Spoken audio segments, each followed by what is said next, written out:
Hello दोस्तों, जिसमें कि यहाँ पे साधारण ब्याज है, सिंपल इंटरेस्ट। अगर ब्याज को हम इंग्लिश में बोले तो उसको इंटरेस्ट कहा जाता है। तो सबसे पहले इंटरेस्ट मतलब इसमें क्या क्या होता है। जैसे मूलधन होता है, ब्याज होता है, साधारण ब्याज उसी को कहते हैं, ब्याज को ही।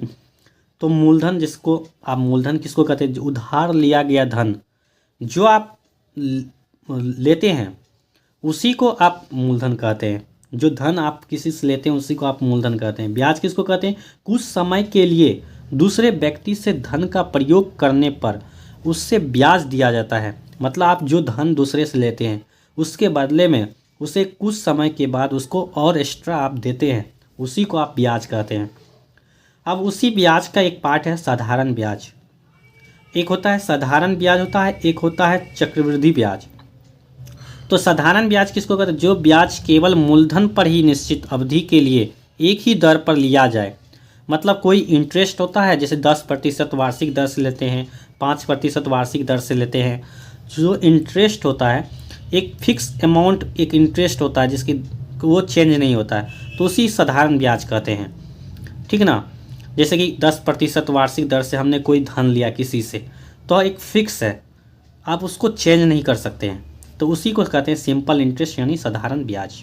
अगर इसको इंग्लिश में बोले सिंपल इंटरेस्ट।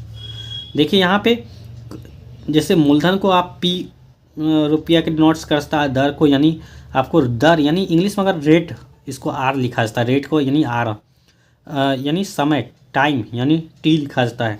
इसका देखिए फार्मूला भी दिया है साधारण ब्याज यानी simple interest, P cross R cross T by 100।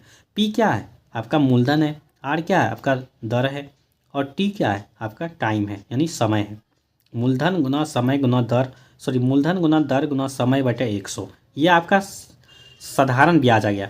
यहाँ पे जो आपका पी, आपको मूलधन बराबर क्या होगा, तो मूलधन बराबर होगा 100 गुना यानी 100 गुना साधारण ब्याज बटे दर गुना समय। देखिए यहीं से आ गया पहला। अगर आपको फार्मूला याद है तो सारे फार्मूला निकाल लीजिएगा।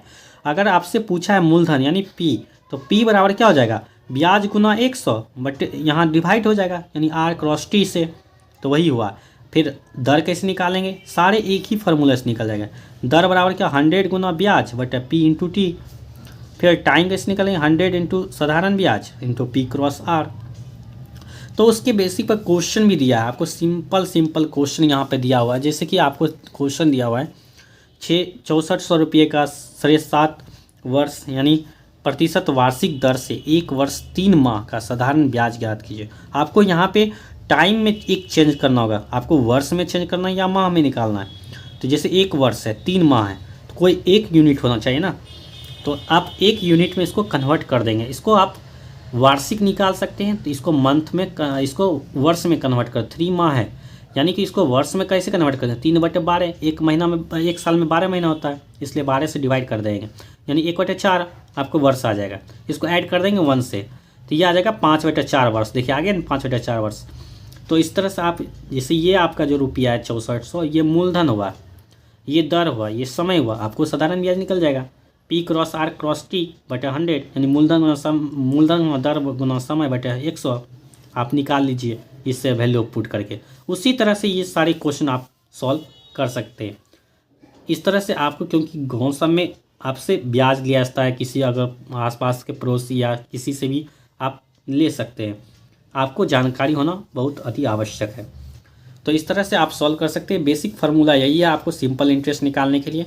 अगर हम कंपाउंड इंटरेस्ट की बात करें तो कंपाउंड इंटरेस्ट में अलग हो जाता है, क्योंकि उसमें आपका चेंज होते रहता है, तो इसलिए आपको ये बेसिक फार्मूला है।